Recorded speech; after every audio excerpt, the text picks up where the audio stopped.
இப்ப நான் உன்னை அரெஸ்ட் பண்ண வரல. நீ புத்திசாலி. உன் மேல இருக்கிற எந்த குற்றச்சாட்டுக்கும் தகுந்த ஆதாரம் இல்லை. ஆனாலும் உன் மனசாட்சிப்படி நீ ஒரு குற்றவாளி. ஆமா சார், நான் குற்றவாளி தான். ஆனா இப்ப திருந்துட்டேன். தெரியும். உன்னால எங்களுக்கு ஒரு காரியம் ஆக வேண்டி இருக்கு. பம்பாயில இருந்து சுமார் 50 லட்சம் ரூபாய் பெருமானமுள்ள தங்க கட்டிகளோட கொரில்லான்னு ஒருத்தங்க தப்பிச்சு வந்திருக்கிறான். பாம்பின் கால் பாம்பரிங்கிற மாதிரி நீ நினைச்சா அவனை பிடிக்க முடியும். புது மனுஷனா வாழும் நினைக்கிற உனக்கு எங்க உதவியும் சன்மானமும் கிடைக்கும். சரி சார், நான் செஞ்ச பாவங்களுக்கு பிராயச்சித்தமா இந்த காரியத்தை சேர.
இன்ஸ்பெக்டர் ராபர்ட், சங்கர், சங்கரன், நீங்க எனக்கு ஏதோ சன்மானம் கொடுக்க போறேன்னு சொன்னீங்களே, அது கையோட எடுத்துக்கிட்டு ராம்நகர் பேலஸ்க்கு வாங்க.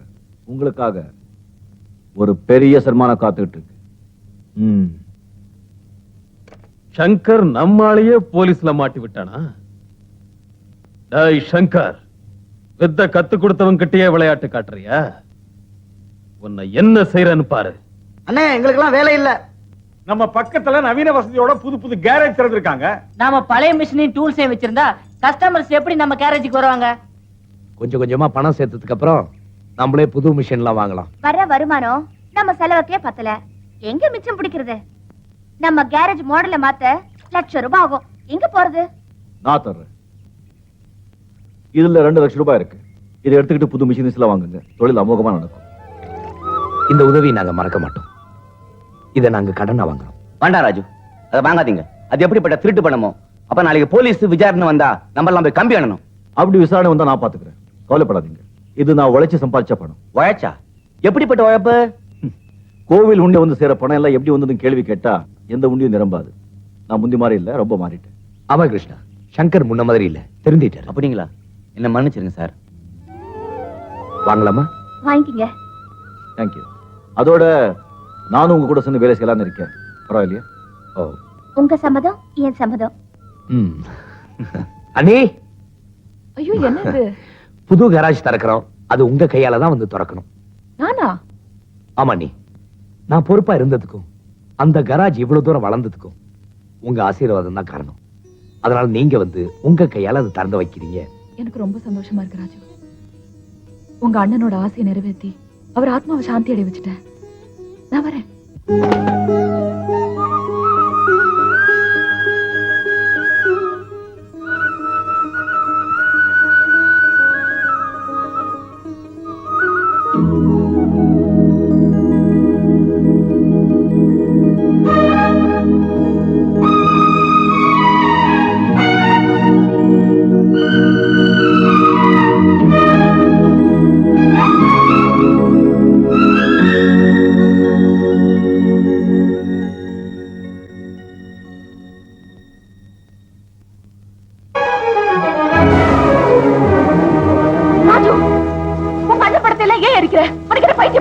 என்னாச்சு உனக்கு? ஏன் இப்படி செய்ற? நீ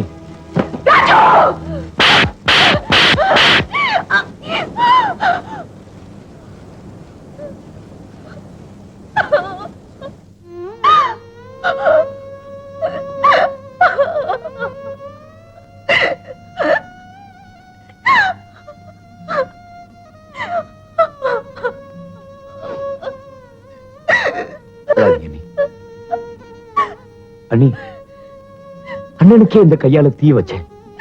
இது வெறும் படம் தான். இல்ல ராஜு, அப்படி சொல்லாத. அதுல நான் அவரையே பார்த்துட்டு இருந்தேன்.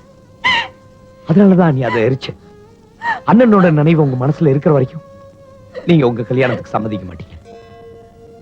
ராஜு, உண்மையில அண்ணனோட ஆத்மா சாந்தி அடையணும் நீங்க நினைச்சீங்கன்னா உங்க மனசை நீங்க மாத்திக்கணும். நான் எதுக்காக எதை மனசுல வச்சுக்கிட்டு இதை சொல்றேன்னு உங்களுக்கு புரியும். அண்ணி, மனிதர்கள் தப்பு பண்ணலாம், கடவுள் தப்பு பண்ண மாட்டாரு. அண்ணன் பாலு மாதிரியே ஏன் அவர் சங்கரையும் படைக்கணும்? அந்த சங்கருக்கும் எனக்கு ஏன் ஒரு பாசத்தை வளர்க்கணும்? ஒரு திருடனா ரவுடியா சுத்திட்டு இருந்த சங்கர் இன்னைக்கு ஏன் நல்லவனா திருந்தி வாழணும்? எல்லாத்துக்கும் ஒரு அர்த்தம் இருக்கு அண்ணி. அது நம்ம புரிஞ்சுக்கிறதுல இருக்கு.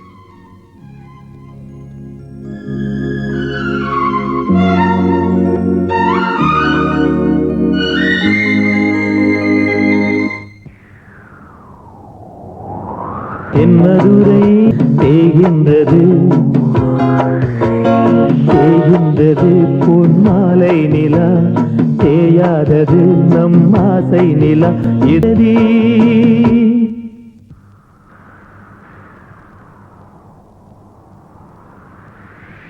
சங்கர், நான் உங்களுக்கு என்ன கெடுதல் பண்ண? ஏன் என் வாழ்க்கையில குறுக்கிடுறீங்க? அவர் பாடின அதே பாட்டை பாடி ஏன் என் மனசுல குழப்பத்தை உண்டாக்குறீங்க? போயிடுங்க, தயவு செஞ்சு இந்த ஊரை விட்டு போயிடுங்க. நான் எப்பவுமே இந்த ஊர்ல தான் இருக்கேன்.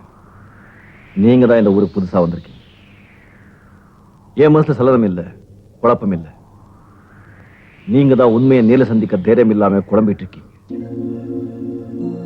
ராஜு என்கிட்ட எல்லாத்தையும் சொன்னா. அதை கேட்டதும் எனக்கு உங்க மேல பரிதாபம் ஏற்பட்டுச்சு.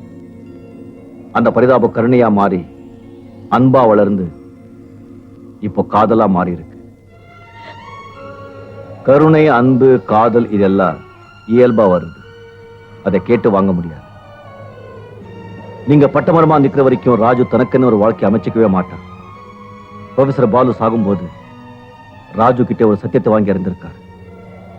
நீங்க ஒரு கல்யாணத்தை பண்ணிக்கிட்டு சந்தோஷமா நிம்மதியா இருந்தா தான் அவருடைய ஆத்மா சாந்தி அடையும். நீங்க தெய்வமா பூஜிக்கிற பாலோட ஆத்மா சாந்தி அடைகிறதும் அடையாம போகிறதும் உங்க கையில தான் இருக்கு.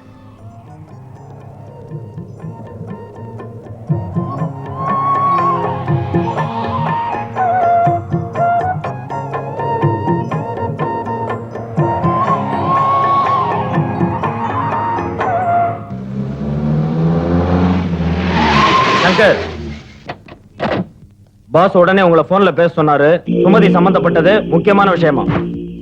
சுமதிக்கு என்னாச்சு? சங்கர், எங்களுக்கு ஒண்ணும் தெரியாது, பாஸுக்கு போன் பண்ணுங்க. சார், சங்கர் போன்ல பேசுறான். நான் பாஸ்கர் பேசுறேன். நீ உடனே போன் பண்ணுவேன்னு எனக்கு தெரியும். சுமதி என் பாதுகாப்புல பத்திரமா இருக்க. நான் சொல்ற வேலைய நீ முடிச்சு கொடுத்தா நான் சுமதியை உனக்கு திருப்பி கொடுத்துருவேன். என்ன என்ன செய்யணும்? பாண்டிச்சேரியில இருந்து TMS 7543 நம்பர் ஜீப்ல வைரங்களை கடத்திக்கிட்டு வர்றாங்க. அந்த ஜீப்பை மடக்கி வைரங்களோட ராம்நகர் பாழடைஞ்ச மண்டபத்துல என்கிட்ட ஒப்படைக்கணும். சரி. ஆனா சுமதி உடம்புல ஒரு சின்ன கீறல் பட்டா கூட உன் குடலை உருவிடுவேன். ஜாக்கிரதை.